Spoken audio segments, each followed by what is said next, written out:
आप देख रहे हैं छात्र नेता दिलीप जी हैं। इनसे जानेंगे कि आप लोग का आंदोलन का अब तक क्या परिणाम निकला, आगे क्या होगा। सबसे पहले दिलीप जी, आपका स्वागत है एग्जाम टूर पर।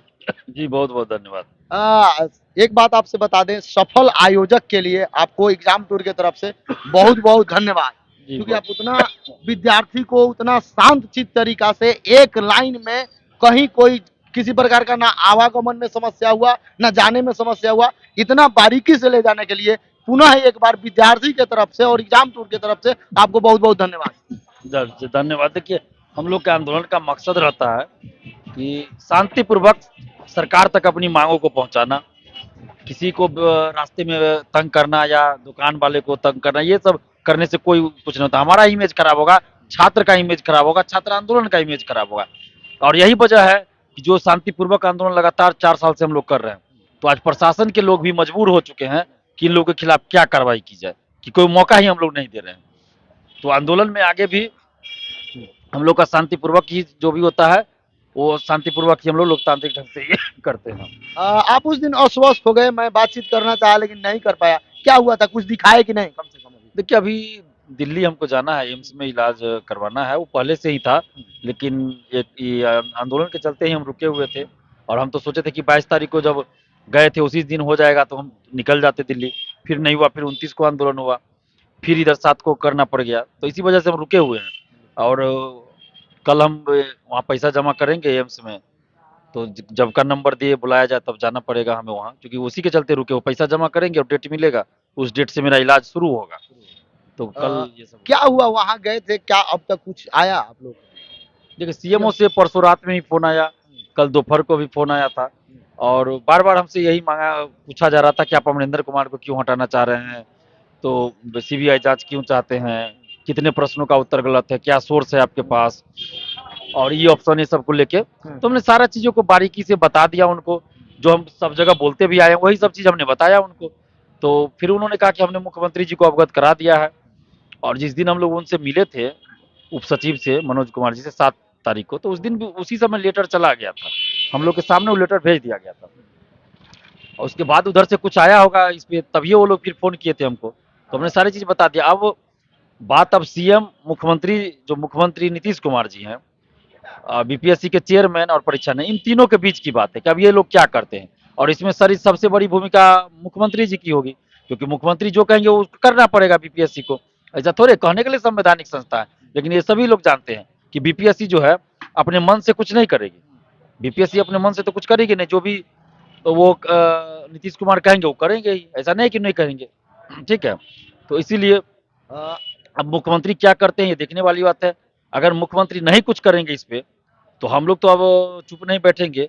और आगे हम लोग बहुत बड़ा प्लानिंग करेंगे, क्योंकि छात्रों की भी एक कमी है कि आंदोलन में 3 लाख स्टूडेंट जो फॉर्म, ये सॉरी 6 लाख फॉर्म भरे, 3 लाख अपियर हुए, और उसमें से 3,000 भी अगर आंदोलन में नहीं आएंगे तो सरकार और आयोग तो मनमानी करेगी ही।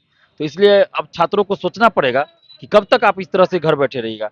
तो हम आगे, अगर सरकार नहीं, अगर बीपीएससी अभ्यर्थियों को न्याय नहीं देती है सरकार, मुख्यमंत्री नीतीश कुमार जी इस पे चुप्पी साधे रहे, जिस तरह से अभी तक चुप्पी साधे, तेजस्वी यादव जी इसी तरह चुप्पी साधे रहे, तो आगे हम लोग अब जिला वाइज कमेटी बनाएंगे, टीम बनाएंगे, और सभी नेताओं का बहिष्कार करेंगे, सभी पार्टियों का बहिष्कार करेंगे। और किसी भी पार्टी को वोट नहीं देंगे हम लोग, वोट नहीं देंगे। बिल्कुल नहीं देंगे किसी पार्टी को। ज्यादा अगर होगी तो नोटा होगा तो नोटा बटन दबाएंगे, कोई नया विकल्प ढूंढेंगे, लेकिन जो वर्तमान में जितनी भी पार्टियां बिहार में हैं, किसी को वोट नहीं करेंगे, कोई साथ नहीं दे कोई साथ नहीं दे रहा। और हम लोग एक आंदोलन चला देंगे पूरे बिहार में, शिक्षा बचाओ बिहार बचाओ आंदोलन। और पूरे बिहार में हम लोग घूमेंगे, हर जिला जाएंगे, हर ब्लॉक जाएंगे, हर गांव जाएंगे, लेकिन किसी पार्टी को हम लोग वोट नहीं देंगे। इस बार जिस तरीका से आप गए, उप सचिव जी ने एक्शन लिया, तो इस बार तो आपको उम्मीद लग रहा है?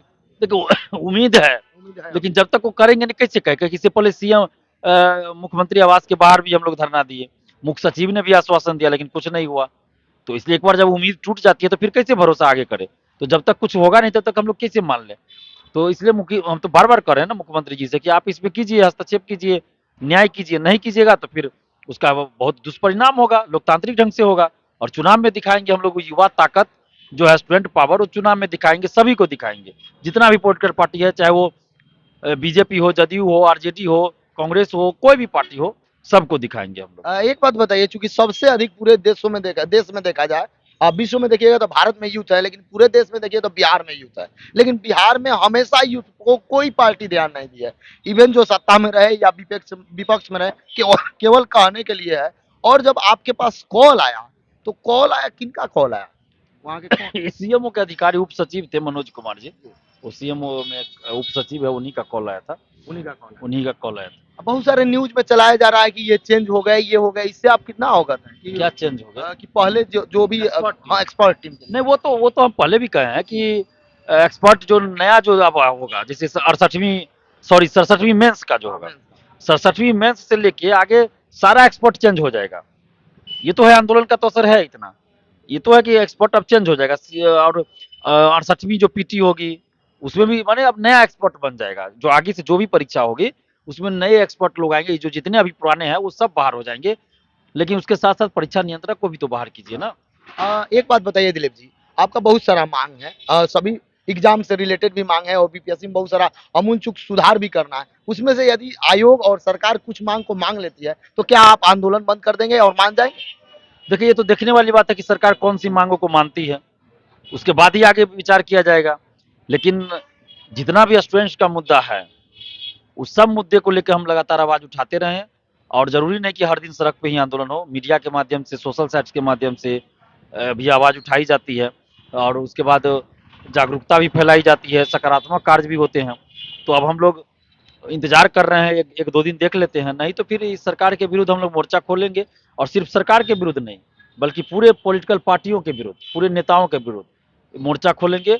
और छात्र एक अलग यूनियन रहेगा, और इस यूनियन का किसी भी नेता से, किसी भी पार्टी से कोई मतलब नहीं रहेगा। छात्र अपने हक की लड़ाई खुद लड़ेंगे और अपना हक खुद लेके रहेंगे।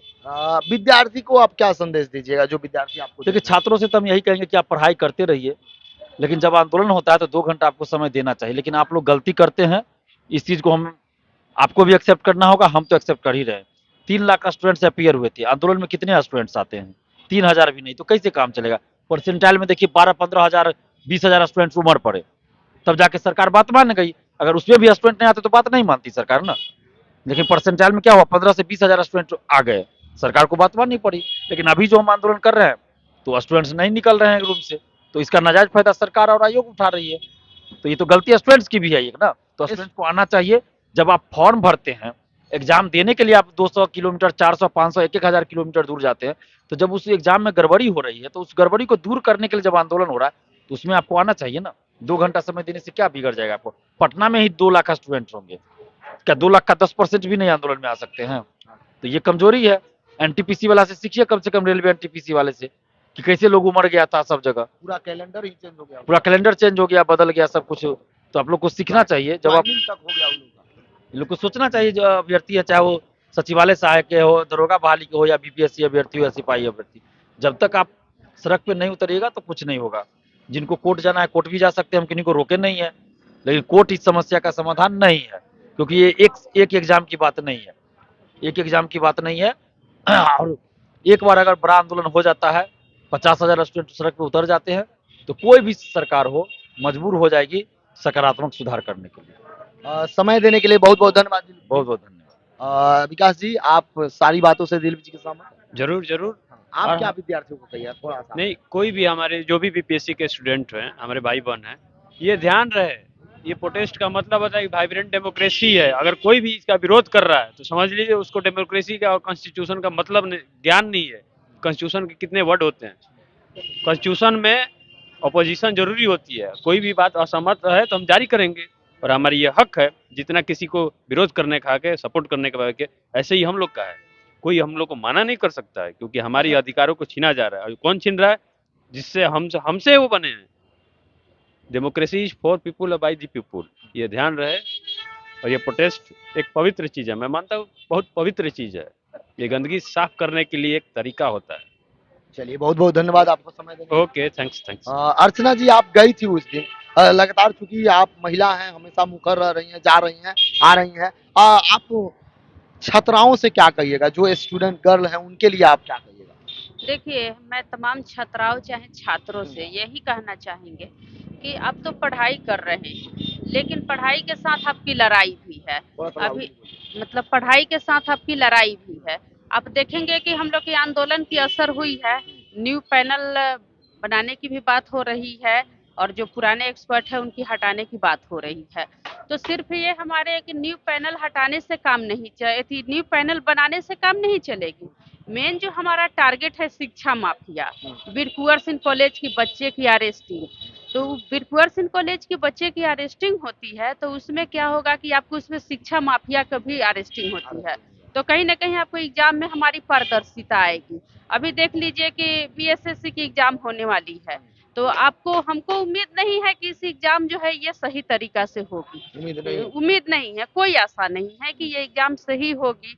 तो मैं ये छात्र छात्राओं से कहना चाहूंगी कि आप सोशल मीडिया पर कमेंट करते हैं, आप इतने पढ़ाई कर रहे हैं, कम से कम धरातल पर 2 घंटे आप यदि हमारे साथ दिए होते तो आज हम लोग ये लड़ाई जीत जाते।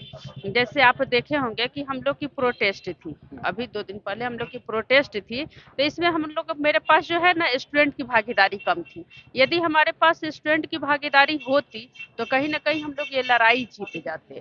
और स्टूडेंट की भागीदारी बहुत जरूरी है, और खासकर महिलाएं से करें तो महिलाएं ने मतलब बहुत सारी जो छात्राएं हैं वो उस दिन मेरे साथ दी थी, लेकिन छात्रों की कमी थी। तो कहीं ना कहीं आप लोग से कह रहे हैं कि जहां तक हो सके आप लोग हेल्प कीजिए, क्योंकि ये एक की लड़ाई नहीं है, ये हम सब की लड़ाई है। अगर जांच सही से होती है तो ये सारे एग्जाम में पारदर्शिता आएगी। तो आप एक बार घर से निकलिए और हम लोग को साथ दीजिए, यही कहना चाहेंगे। चलिए, समय देने के लिए बहुत बहुत धन्यवाद अर्चना जी। Thank you. यदि आप एग्जाम टूर पर पहली बार आए हैं तो चैनल को जरूर सब्सक्राइब कर लें, लोगों में शेयर करें। जय हिंद, जय भारत, जय युवा।